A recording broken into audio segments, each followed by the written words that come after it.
Hello hello hello hello hello. जब से सती ने जाकर शरीर त्याग दिया तब से शिव जी के मन में वैराग्य हो गया।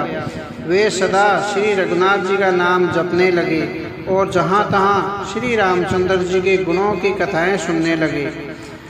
चिदानंद सुख के धाम, मोह मद और काम से रहित श्री शिव जी संपूर्ण लोकों को आनंद देने वाले भगवान श्री हरि श्री रामचंद्र जी को हृदय में धारण कर भगवान के ध्यान में मस्त हुए पृथ्वी पर विचरने लगे।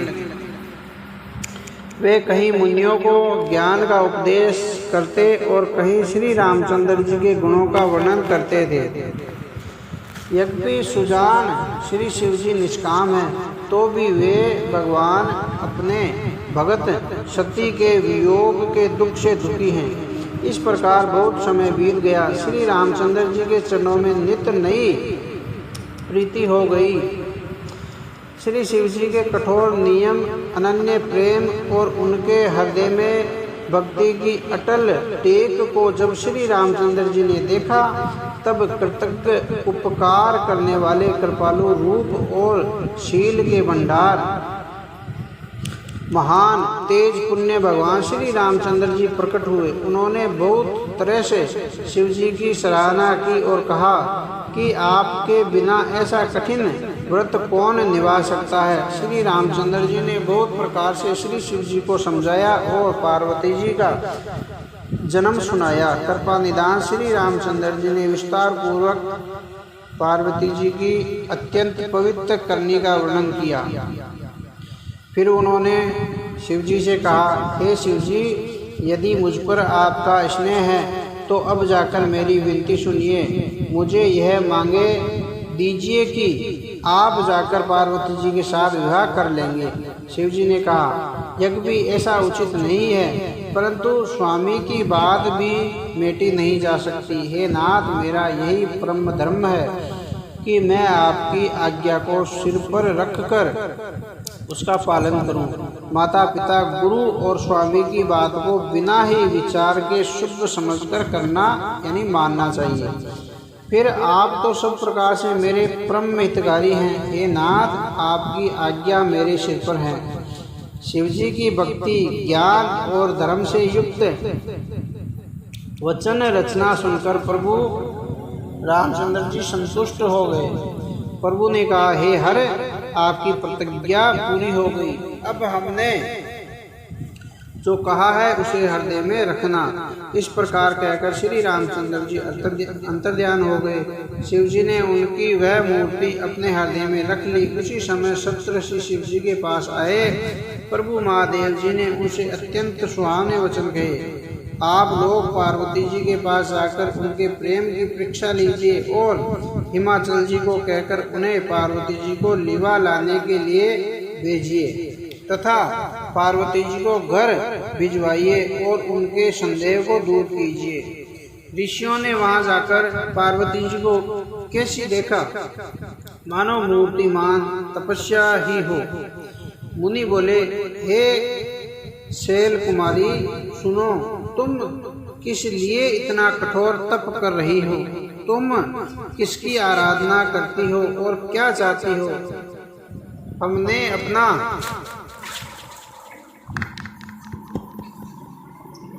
सच्चा भेद क्यों नहीं कहती? हमसे अपना सच्चा भेद क्यों नहीं कहती? पार्वती जी ने कहा, बात कहते मन बहुत सकुचाता है। आप लोग मेरी मूर्खता सुनकर हंसेंगे। मन में हट पकड़ लिया है, वह उपदेश नहीं सुनता और जल पर दीवार उठाना चाहता है। नारद जी जो कह दिया है उसे सत्य जानकर मैं बिना ही पांख के उड़ना चाहती हूँ।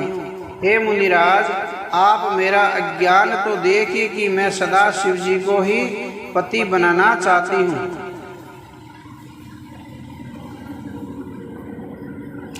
पार्वती जी की बात सुनते ही ऋषि लोग हंस पड़े और बोले, तुम्हारा शरीर पर्वत से ही तो उत्पन्न हुआ है। भला कहो तो नारद जी का उपदेश सुनकर आज तक किसका घर नहीं बसा हो। उन्होंने जाकर दक्ष के पुत्रों को उपदेश दिया था, जिसे उन्होंने फिर लौटकर घर का मुंह नहीं देखा। चित्रकेतु के घर को नारद जी ने ही चौपट किया। फिर यही हाल हिरण्यकश्यप पुरी का हुआ।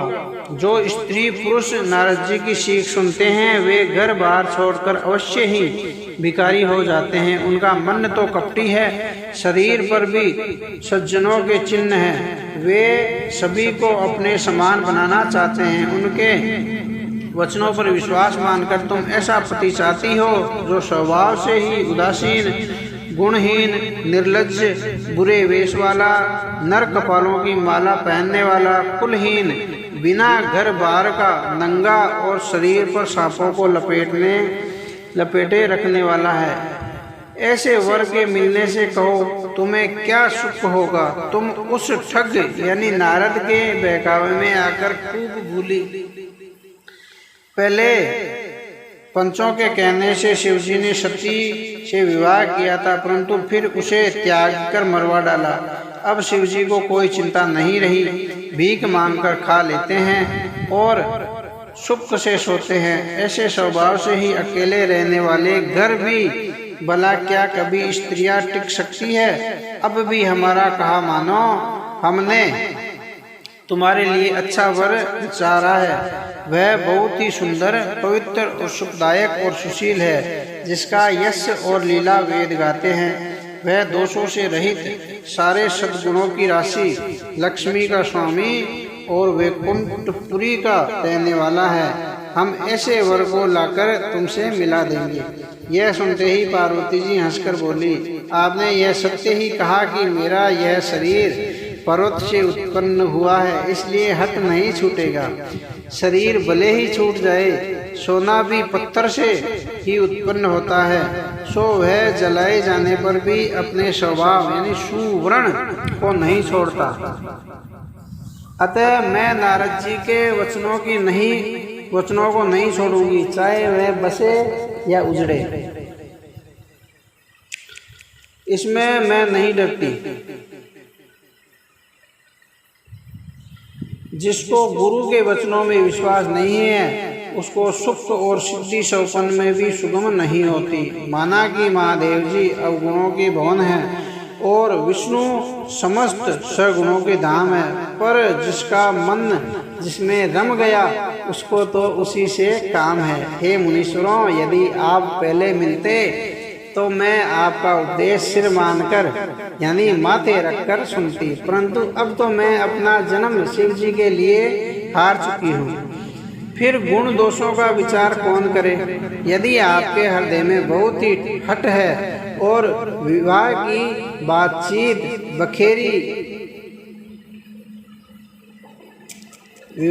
बातचीत किए बिना आपसे रहा नहीं जाता, तो संसार में वर कन्या बहुत हैं।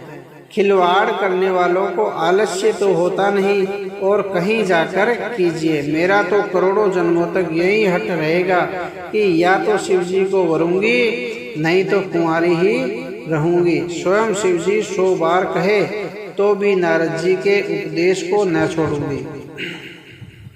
जगत जननी पार्वती जी ने फिर कहा कि मैं आपके पैरों पड़ती हूँ, आप अपने घर जाइए, बहुत देर हो गई है। शिव जी में पार्वती जी का ऐसा प्रेम देखकर ज्ञानी मुनि बोले, हे जगत जननी, हे भवानी, आपकी जय हो, जय हो।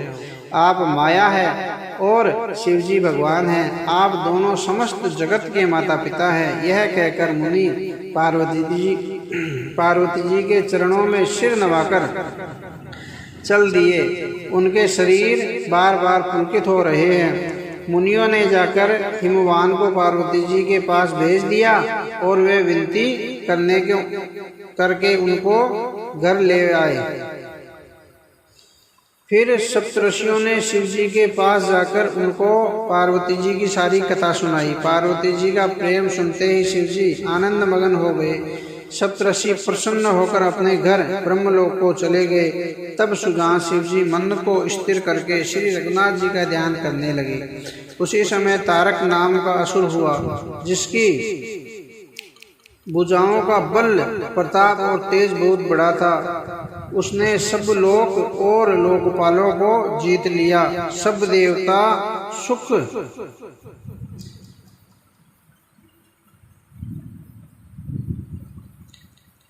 और संपत्ति से रहित हो गए।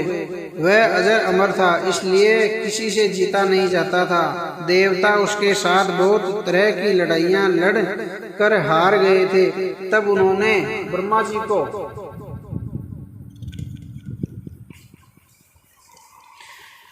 जी के पास जाकर पुकार मचाई। ब्रह्मा जी ने सब देवताओं को दुखी देखा।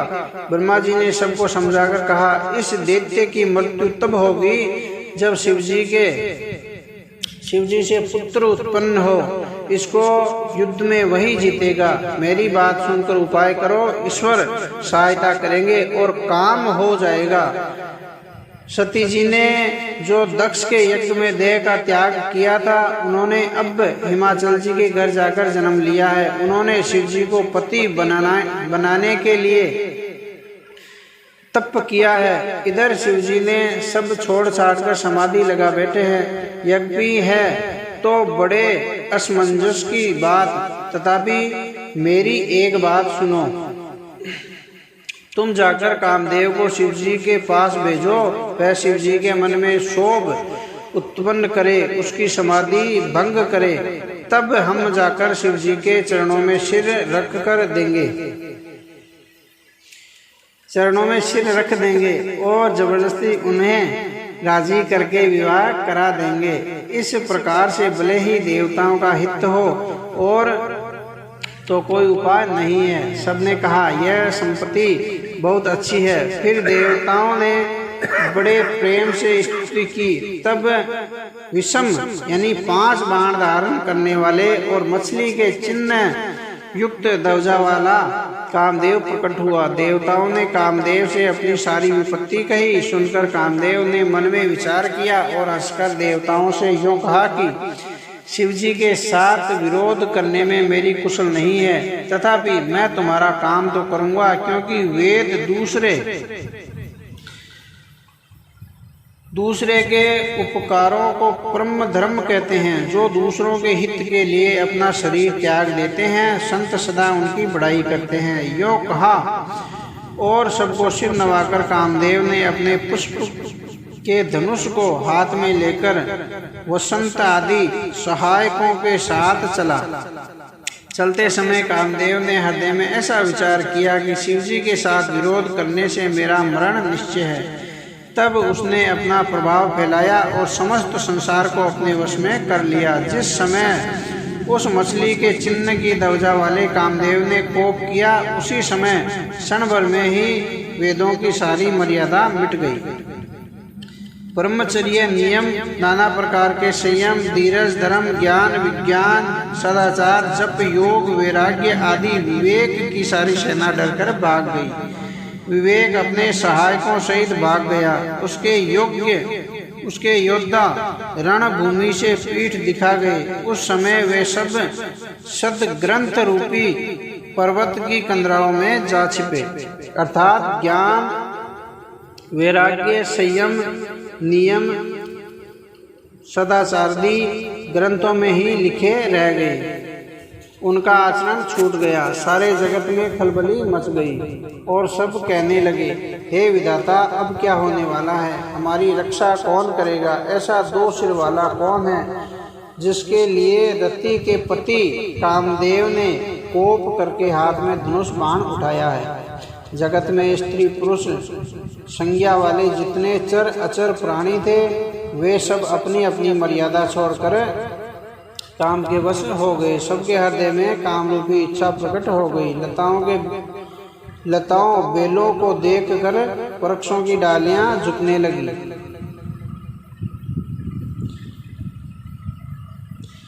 यूं तो सदा ही कामदेव के गुलाम है, पर समझकर मैंने इनकी सदा दशा का वर्णन नहीं किया। सिद्ध, विरक्त, महामुनि और महान योगी भी काम के वश होकर योग रहित या स्त्री के विरही हो गए। जब योगीश्वर और तपस्वी भी काम के वश हो गए, तब पामर मनुष्यों की कौन कहे, जो समस्त चराचर जगत को ब्रह्ममय देखते हैं वे अब उसे स्त्री में देखने लगे। स्त्रियां सारे संसार को पुरुष में देखने लगी और पुरुष उन्हें स्त्री में देखने लगे। 2 घड़ी तक सारे ब्रह्मांड के अंदर कामदेव का रचा हुआ सब कौतुक तमाशा रहा। किसी ने भी हृदय में धैर्य नहीं धारण किया। 2 घड़ी तक ऐसा तमाशा हुआ जब तक कामदेव शिवजी के पास पहुंच गया। शिवजी को देखकर कामदेव डर गया। तब सारा संसार फिर जैसा का तैसा स्थिर हो गया। तुरंत ही सब जीव वैसे ही सुखी हो गए जैसे मतवाले नशा पिए हुए होते हैं। लोग मद यानी नशा उतर जाने पर सुखी होते हैं। दुराधर्म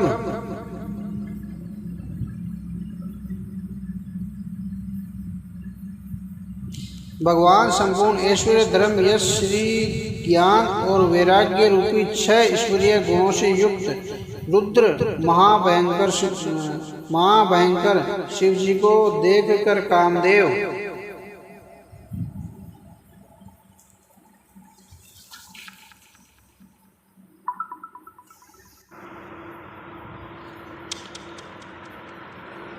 लौट जाने में लज्जा मालूम होती है और करते कुछ बनता नहीं। आखिर मन में मरने का निश्चय करके उसने उपाय रचा।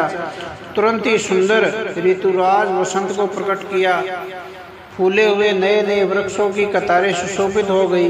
वन, उपवन, बावड़ी, तालाब और सब दिशाओं में विभाग परम सुंदर हो गए। जहाँ तहाँ मानो प्रेम उमड़ रहा है, जिससे देखकर मरे मन में भी कामदेव जाग उठा। मरे हुए मन को भी कामदेव ने जगा लिया। वन की सुंदरता कहीं नहीं जा सकती। काम रूपी अग्नि का सच्चा मित्र शीतल मंद सुगंध पवन बहने लगा।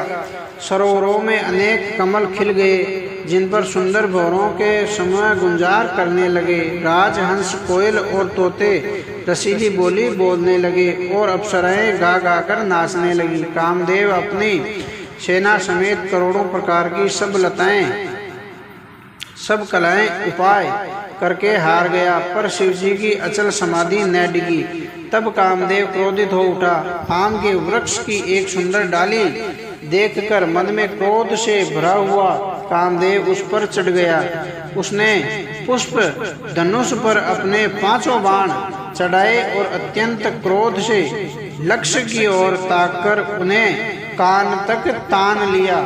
कामदेव ने तीक्ष्ण बाण यानी 5 बाण छोड़े जो शिवजी के हृदय में लगे। तब उनकी समाधि टूट गई और वे जाग गए। ईश्वर श्री शिवजी मन में बहुत क्षोभ हुआ। उन्होंने आंखें खोलकर सब ओर देखा। जब आम के पत्तों में छिपे हुए कामदेव को देखा तो उन्हें बड़ा क्रोध हुआ। उससे तीनों लोग कांप उठे। तब शिवजी ने तीसरा नेत्र खोला और उनके देखते ही कामदेव चलकर भस्म हो गया। जगत में बड़ा हाहाकार मच गया। देवता डर गए, दैत्य सुखी हुए। भोगी लोग काम सुख को याद करके चिंता करने लगे और साधक योगी निष्कंटक हो गए। कामदेव की स्त्री रति अपने पति की यह दशा सुनते ही मूर्छित हो गई। रोती चिल्लाती और भांति भांति से करुणा करती हुई वह शिवजी के पास गई। अत्यंत प्रेम के साथ अनेकों प्रकार से विनती करके हाथ जोड़कर सामने खड़ी हो गई। शीघ्र प्रसन्न होने वाले कृपालु शिवजी अबला यानी ऐसा स्त्री को देखकर सुंदर यानी उनको सांत्वना देने वाले वचन बोले। हे रति, अब से तेरे स्वामी का नाम अनंगन होगा। वह बिना ही शरीर के सबको व्यापेगा। अब तू अपने पति से मिलने की बात सुन। जब पृथ्वी के बड़े भारी भार को उतारने वाले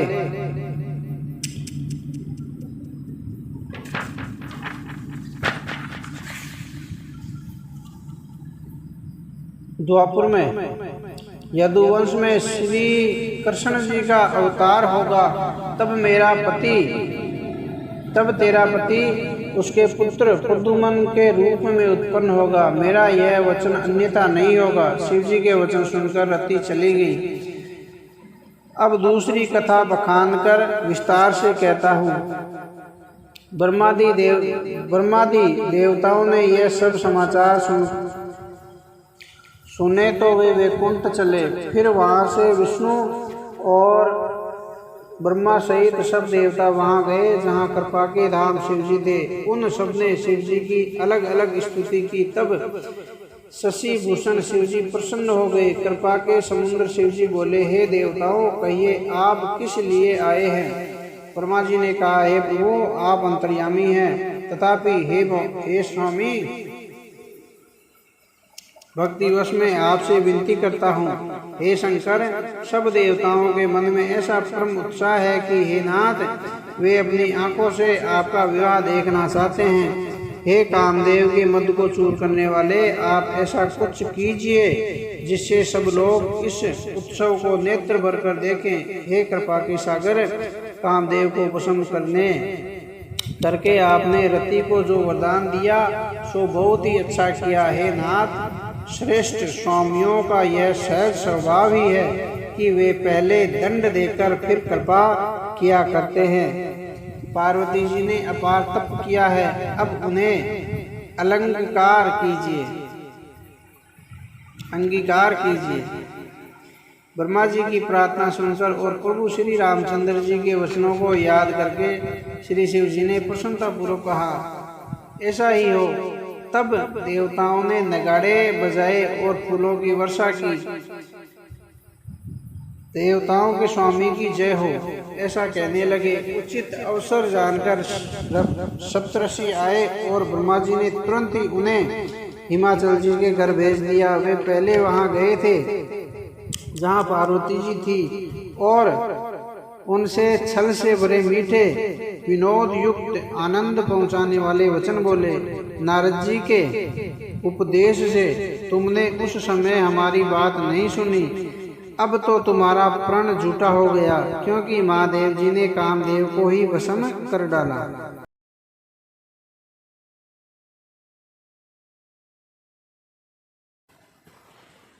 यह सुनकर पार्वती जी मुस्कुराकर बोली, हे विज्ञानी मुनिवरों, आपने उचित ही कहा। आपकी समझ में शिव जी ने कामदेव को अब जलाया है। अब तक तो वे विकार युक्त कामी ही रहे, किंतु हमारी समझ से तो शिव जी सदा से ही योगी, अजन्मा, अनिग्ध, काम रहित और भोगहीन हैं। और यदि मैंने शिव जी को ऐसा समझकर ही मन, वचन और कर्म से प्रेम सहित उनकी सेवा की है, तो हे मुनीश्वरों सुनिए, वे कृपा निदान भगवान मेरी प्रतिज्ञा को सत्य करेंगे। आपने जो यह कहा कि शिव जी ने काम को भस्म कर दिया है, यही आपका बड़ा भारी अविवेक है। ये तात, अग्नि का तो यह सहज स्वभाव ही है कि पाला उसके समीप कभी जा ही नहीं सकता और जाने पर वह अवश्य नष्ट हो जाएगा। महादेव जी ने और कामदेव के संबंध में भी यही न्याय बात समझाना चाहिए। पार्वती जी के वचन सुनकर और उनका प्रेम तथा विश्वास देखकर मुनि हृदय में बड़े प्रसन्न हुए। वे भवानी को सिर नवाकर चल दिए और हिमाचल जी के पास पहुँचे।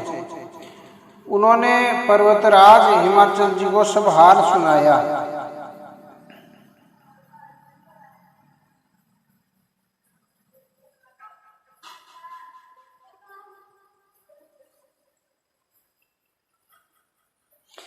कामदेव का भस्म होना सुनकर हिमाचल बहुत दुखी हुए। फिर मुनियों ने रति के वरदान की बात कही। उसे सुनकर हिमवान ने बहुत सुख माना। शिव जी के प्रभाव को मन में विचार कर हिमाचल जी ने श्रेष्ठ मुनियों को आदर पूर्वक बुला लिया और उनसे शुभ दिन, शुभ नक्षत्र और शुभ घड़ी शोधवाकर वेद की विधि के अनुसार शीघ्र ही लगन निश्चय कराकर लिखवा लिया। फिर हिमाचल जी ने वह लगन पत्रिका का सप्तऋषियों को दे दी और चरण पकड़कर उनकी विनती की। उन्होंने जाकर वह लगन पत्रिका ब्रह्मा जी को दी उसको पढ़ते समय उनके हृदय में प्रेम समाता न था। ब्रह्मा जी ने लगन पढ़कर सबको सुनाया। उसे सुनकर सब मुनि और देवताओं का सारा समाज हर्षित हो गया। आकाश से फूलों की वर्षा होने लगी, बाजे बजने लगे और दसों दिशाओं में मंगल कलश सजा दिए गए। सब देवता अपने भांति भांति के वाहन और विमान सजाने लगे। कल्याणप्रद मंगल शकुन होने लगे और अप्सराएं गान करने लगी। शिव जी के गण शिव जी का श्रृंगार करने लगे। जटाओं का मुकुट बनाकर उस पर सांपों का मोर सजाया गया। शिव जी ने सांपों के ही कुंडल और कंकण पहने, शरीर पर विभूति रमाई और वस्त्र की जगह बागंबर लपेट लिया।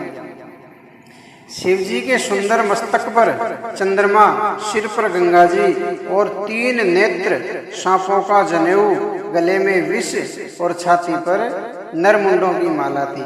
इस प्रकार इनका वेश अशुभ होने पर भी वे कल्याण की धाम और कृपालु हैं। एक हाथ में त्रिशूल और दूसरे हाथ में डमरू सुशोभित है। शिव जी बेल पर चढ़कर चले हैं, बाजे बज रहे हैं। शिव जी को देखकर देवांगनाएं मुस्कुरा रही है और कहती है कि इस वर के योग्य दुल्हन संसार में नहीं मिलेगी। विष्णु और ब्रह्मा आदि देवताओं के समूह अपने अपने वाहनों पर सवारियों पर चढ़कर बारात में चले। देवताओं का समाज सब प्रकार से अनुपम परम सुंदर था, पर दूल्हे के योग्य बारात न थी। तब विष्णु भगवान ने सब दिक्पालों को बुलाकर हंसकर ऐसा कहा कि सब लोग अपने अपने दल समेत अलग अलग होकर चलो। हे भाई, हम लोगों की यह बारात वर के योग्य नहीं है, क्या पराये नगर में जाकर हंसी कराओगे? विष्णु भगवान की बात सुनकर देवता मुस्कुराए और वे अपनी अपनी सेना से अलग हो गए।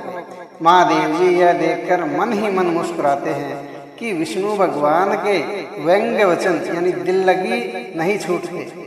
अपने प्यारे विष्णु भगवान के इन अति प्रिय वचनों को सुनकर शिव जी ने भी भृंगी को भेजकर अपने सब गणों को बुलवा लिया। शिव जी की आज्ञा सुनते ही सब चले आए और उन्होंने अपने स्वामी के चरण कमलों में सिर नवाया। तरह तरह की सवारियां और तरह तरह के वेश वाले अपने समाज को देखकर शिव जी हंसे। कोई बिना मुंह का है, किसी के बहुत से मुंह हैं, कोई बिना हाथ का है, कोई बिना पैर का है, कोई बहुत दुबला है, कोई बहुत मोटा है।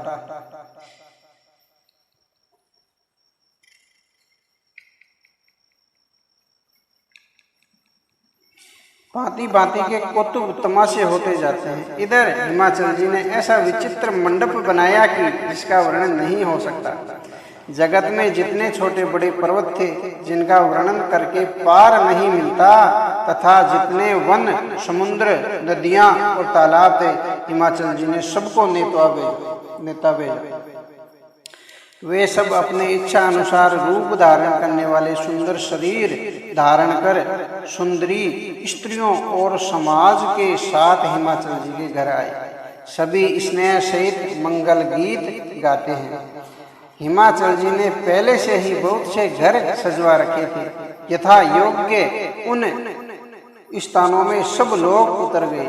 नगर की सुंदर शोभा देखकर ब्रह्मा की रचना चातुरी भी तुच्छ लगती है। नगर की शोभा देखकर ब्रह्मा की निपुणता सचमुच तुच्छ लगती है। वन, बाग, कुएं, तालाब, नदियां सभी सुंदर हैं। उनका वर्णन कौन कर सकता है। घर घर बहुत से मंगल सूचक तोरण और ध्वजा पताकाएं सुशोभित हो रही है। वहाँ के सुंदर और चतुर स्त्री पुरुषों की छवि देखकर मुनियों के भी मन मोहित हो जाते हैं। जिस नगर में स्वयं जगदम्बा ने अवतार लिया है, क्या उसका वर्णन हो सकता है। वहाँ रिद्धि सिद्धि, संपत्ति और सुख नीति नए बढ़ते जाते हैं। बारात को नगर के निकट आई सुनकर नगर में चहल पहल मच गई, जिससे उसकी शोभा बढ़ गई। अगवानी करने वाले लोग यानी बनाव श्रृंगार करके तथा नाना प्रकार की सवारियों को सजाकर आदर सहित बारात को लेने चले। देवताओं के समाज को देखकर सब मन में प्रसन्न हुए और विष्णु भगवान को देखकर तो बहुत ही सुखी हुए, किंतु जब शिव जी के दल को देखने लगे तब तो उनके सब वाहन सवारियों के हाथी घोड़े रथ के बैल आदि डरकर भाग गए। कुछ बड़ी उम्र के समझदार लोग धीरज धरकर वहां डटे रहे, लड़के तो सब अपने प्राण लेकर भाग गए। घर पहुंचने पर सब माता पिता पूछते हैं, तब वे भय से कांपते हुए शरीर से ऐसा वचन कहते हैं, क्या कहें, कोई बारात नहीं आती। यह बारात है या यमराज की सेना। दूल्हा पागल है और बैल पर सवार है, सांप कपाल और राख ही उनके गहने हैं। दूल्हे के शरीर पर राख लगी है, सांप और कपाल के गहने हैं। वह नंगा जटाधारी और भयंकर है। उसके साथ भयानक मुख वाले भूत प्रेत पिशाच योगिनियां और राक्षस हैं। जो बारात को देखकर जीता बचेगा सचमुच उसके बड़े ही पुण्य हैं और वही पार्वती का विवाह देखेगा। लड़कों ने घर घर यही बात कही। महेश्वर यानी शिव जी का समाज समझकर सब लड़कों के माता पिता मुस्कुराते हैं। उन्होंने बहुत तरह से लड़कों को समझाया कि निडर हो और मुस्कुराते रहो। उन्होंने बहुत तरह से समझाया कि डर की कोई बात नहीं है। अगवान लोग बारात को लिवा लाए। उन्होंने सबको सुंदर जनवासे ठहरने को दिए। मैना यानी पार्वती जी की माता ने शुभ आरती सजाई और उनके साथ की स्त्रियां उत्तम मंगल गीत गाने लगी। सुंदर हाथों में सोने का थाल सुशोभित है। इस प्रकार मैना हर्ष के साथ शिव जी का प्रच्छन्न करने लगी। जब महादेव जी को भयानक वेश में देखा तब तो स्त्रियों के मन में बड़ा भारी भय उत्पन्न हो गया। बहुत ही डर के मारे भागकर वे घर में घुस गई और शिव जी जहाँ जनवासा था वहां चले गए। मैना के हृदय में बड़ा दुख हुआ। उन्होंने पार्वती जी को अपने पास बुला लिया और अत्यंत स्नेह से गोद में बैठाकर अपने नील कमल के समान नेत्रों में आंसू भरकर कहा कि जिस विधाता ने मुझको ऐसा सुंदर रूप दिया उस मूर्ख ने तुम्हारे दूल्हे को बावला कैसे बनाया। जिस विधाता ने तुमको सुंदरता दी उसने तुम्हारे लिए वर बावला कैसे बनाया। जो फल वृक्ष में लगना चाहिए वह जबरदस्ती बबूल में लग रहा है। मैं तुम्हें लेकर पहाड़ से गिर पड़ूं, आग में जल जाऊं या समुद्र में कूद पड़ूं, चाहे घर उजड़ जाए और संसार भर में अपकीर्ति फैल जाए, पर जीते जी मैं इस बावले वर से तुम्हारा विवाह न करूंगा। हिमाचल की स्त्री यानी मैना जी को दुखी देखकर सारी स्त्रियां व्याकुल हो गई। मैना अपनी कन्या के स्नेह को याद करके विलाप करती, रोती और कहती थी, मैंने नारद का क्या बिगाड़ा था। उन्होंने मेरा बसा हुआ घर उजाड़ दिया और जिन्होंने पार्वती को ऐसा उपदेश दिया कि जिससे उसने बावले वर के लिए तप किया। सचमुच उनके न किसी का मोह है, न माया है और न उसके धन है, न घर है और न स्त्री ही है। वे सबसे उदासीन हैं, इसी से वे दूसरों का घर उजाड़ने वाले हैं। उन्हें न किसी की लाज है न डर है। भला बांझ स्त्री को प्रसव की कैसी पीड़ा। माता को विकल देखकर पार्वती जी विवेक युक्त कोमल वाणी बोली, हे माता, जो विधाता रच देते हैं वह टलता नहीं। ऐसा विचार कर तुम सोच मत करो। जो मेरे भाग्य में बावला ही पति लिखा है तो किसको क्यों दोष लगाया जाए। हे माता, क्या विधाता के अंक तुमसे मिट सकते हैं। वृथा कलंक का टीका मत लो। हे माता, कलंक मत लो, रोना छोड़ो। यह अवसर विषाद करने का नहीं है। मेरे भाग्य में जो दुख सुख लिखा है उसे मैं जहाँ जाऊंगी वहीं पाऊंगी। पार्वती जी के ऐसे विनय भरे कोमल वचन सुनकर सारी स्त्रियां सोच करने लगी और भांति भांति से विधाता को दोष देकर आंखों से आंसू बहाने लगी। इस समाचार को सुनते ही हिमाचल उसी समय नारद जी और सप्तऋषियों को साथ लेकर अपने घर आए। तब नारद जी ने पूर्व जन्म की कथा सुनाकर सबको समझाया और कहा कि हे मैना, तुम मेरी सच्ची बात सुनो। तुम्हारी यह लड़की साक्षात जगत जननी भवानी है। ये अजन्मा, अनादि और अविनाशी शक्ति है। सदा शिव जी के अर्धांग में रहती है, यानी आधे अंग में रहती है। ये जगत की उत्पत्ति, पालन और संहार करने वाली है और अपनी इच्छा से ही लीला शरीर धारण करती है। पहले ये दक्ष के घर जाकर जन्मी थी, तब इनका सती नाम था।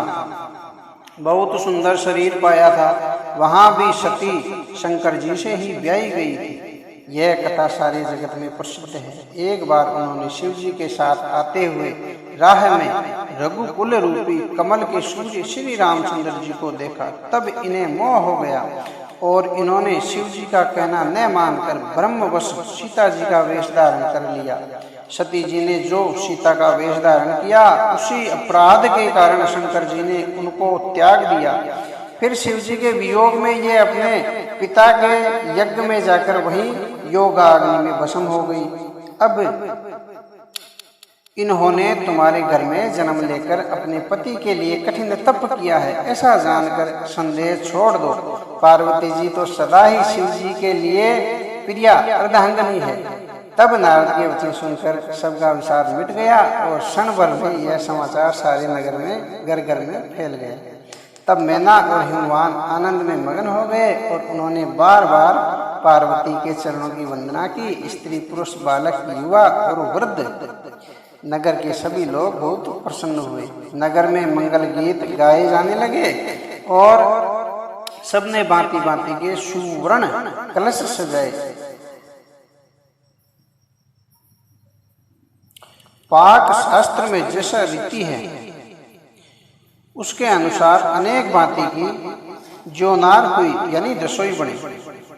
जिस घर में स्वयं माता भवानी रहती हो, वहाँ की जोनार यानी भोजन सामग्री का वर्णन कैसे किया जा सकता है। हिमवान ने आदर पूर्वक सब बारातियों को, विष्णु, ब्रह्मा और सब जाति के देवताओं को बुलवा लिया। भोजन करने वालों को की बहुत सी पंक्तियां बैठी।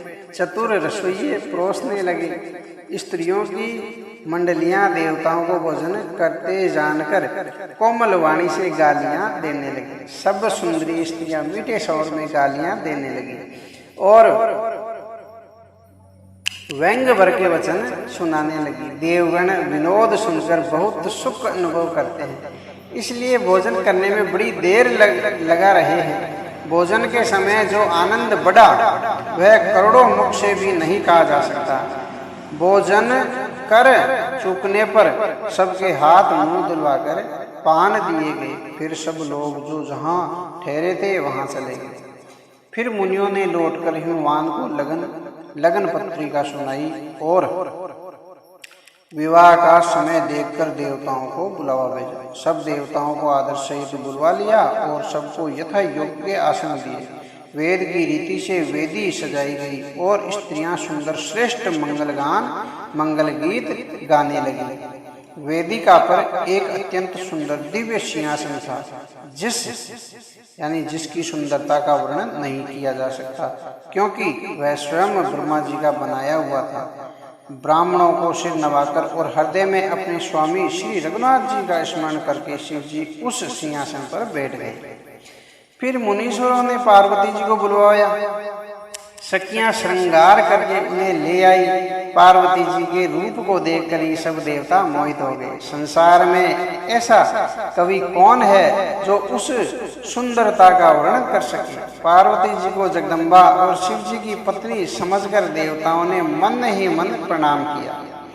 भवानी जी सुंदरता की सीमा है, करोड़ों मुखों से भी उनकी शोभा नहीं कही जा सकती। जगत जननी पार्वती जी की महान शोभा का वर्णन करोड़ों मुखों से भी करते नहीं बनता। वेद शेष जी और सरस्वती जी तक उसे कहते वे सुकुचा जाते हैं। तब मंद बुद्धि तुलसी किस गिनती में है। सुंदरता और शोभा की खान माता भवानी मंडप के बीच में जहाँ शिवजी थे वहाँ गई। वे संकोच के मारे पति यानी शिवजी के चरण कमलों को देख नहीं सकती, परंतु उनका मन रूपी भौरा तो वही रस पान कर रहा था। मुनियों की आज्ञा से शिवजी और पार्वती जी ने गणेश जी का पूजन किया। मन में देवताओं को अनादि समझकर कोई इस बात को सुनकर शंका न करें कि गणेश जी तो शिव जी पार्वती जी की संतान है, अभी विवाह से पूर्व ही वे कहाँ से आ गए। वेदों में विवाह की जैसी रीति कही गई है, महामुनियों ने वही रीति करवाई है। पर्वतराज हिमाचल जी ने हाथ में कुश लेकर तथा कन्या का हाथ पकड़कर उन्हें भवानी यानी शिव पत्नी जानकर शिव जी को समर्पण किया। जब महेश्वर शिव जी ने पार्वती जी का पाणी ग्रहण किया, तब इंद्रादि सब देवता हृदय में बड़े ही हर्षित हुए। श्रेष्ठ मुनिगण वेद मंत्रों का उच्चारण करने लगे और देवगण शिव जी का जय जयकारा करने लगे। अनेकों प्रकार के बाजे बजने लगे। आकाश से नाना प्रकार के फूलों की वर्षा हुई। शिव पार्वती जी का विवाह हो गया। सारे ब्रह्मांड में आनंद भर गया।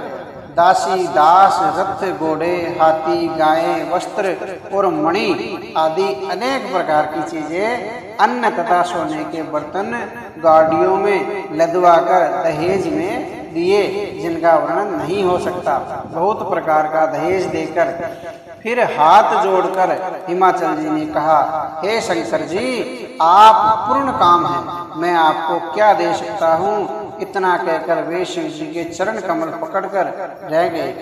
तब कृपा के सागर शिव जी ने अपने ससुर का सभी प्रकार से समाधान किया। फिर प्रेम से परिपूर्ण हृदय मैना जी ने शिव जी के चरण कमल पकड़ लिए और कहा, हे नाथ, यह उमा मुझे मेरे प्राणों के समान प्यारी है। आप इसे अपने घर की टहलनी बनाइएगा और इसके सब अपराधों को क्षमा करते रहिएगा। अब प्रसन्न होकर मुझे यही वर दीजिए। शिव जी ने बहुत तरह से अपनी सास को समझाया। तब वे शिव जी के चरणों में सिर नवाकर घर गई। फिर माता ने पार्वती जी को बुलावा लिया और गोद में बैठा कर यह सुंदर सीख दी, हे पार्वती, तू सदा शिव जी के चरणों की पूजा करना। नारियों का यही धर्म है, उनके लिए पति ही देवता है और कोई देवता नहीं है। इस प्रकार की बातें कहते कहते उनकी आंखों में आंसू भर आए और उन्होंने कन्या को छाती से लिपटा लिया। फिर बोली कि विधाता ने जगत में स्त्री जाति को क्यों पैदा किया है। पराधीन को सपने में भी सुख नहीं मिलता। यों कहती हुई माता प्रेम में अत्यंत विकल हो गई, परंतु कुसमय जानकर, दुख करने का अवसर न जानकर उन्होंने धीरज धरा। मैना बार बार मिलती है और पार्वती के चरणों को पकड़कर गिर पड़ती है। बड़ा ही प्रेम है, कुछ वर्णन नहीं किया जा सकता। भवानी सब स्त्रियों में मिल बैठकर फिर अपनी माता के हृदय से जा लिपटी। पार्वती जी माता से फिर मिलकर चली। सब किसी ने उन्हें योग्य आशीर्वाद दिए। पार्वती जी फिर कर माता की ओर देखती जाती है। तब सखियां उन्हें शिव जी के पास ले गई। महादेव जी ने सब याचकों को संतुष्ट कर पार्वती जी के साथ घर कैलाश को चल दिए। सब देवता प्रसन्न होकर फूलों की वर्षा करने लगे और आकाश में सुंदर नगाड़े बजने लगे। तब हिमवान अत्यंत प्रेम से शिव जी को पहुंचाने के लिए साथ चले। वृक्ष केतु यानी शिव जी ने बहुत तरह से उन्हें संतोष कराया, विदा किया। पर्वतराज हिमाचल जी ने तुरंत घर आए और उन्होंने सब पर्वतों को और सरोवरों को बुलाया। हिमवान ने आदर, दान, विनय और बहुत प्रसन्नता पूर्वक सबकी विदाई की। जब शिवजी कैलाश पर्वत पर पहुंचे तब सब देवता अपने अपने लोकों को चले गए। तुलसीदास जी कहते हैं कि पार्वती जी और शिव जी जगत के माता पिता हैं, इसलिए मैं उनके श्रृंगार का वर्णन नहीं करता। शिव जी पार्वती जी विविध प्रकार के योग विलास करते हुए अपने गणों सहित कैलाश पर रहने लगे। वे नित्य नए विहार करते थे। इस प्रकार बहुत समय बीत गया। तब 6 मुख वाले पुत्र स्वामी कार्तिकेय का जन्म हुआ।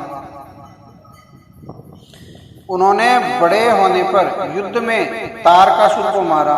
वेद शास्त्र और पुराणों में स्वामी कार्तिकेय के जन्म की कथा प्रसिद्ध है और सारा जगत उसे जानता है। स्वामी कार्तिक के जन्म, कर्म, प्रताप और महान पुरुषार्थ को सारा जगत जानता है।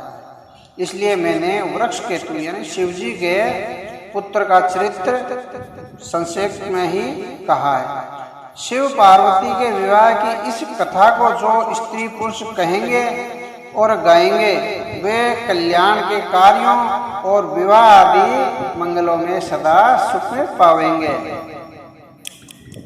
गिरजापति महादेव जी का चरित्र समुद्र के समान अपार है। उनका पार वेद भी नहीं पाते।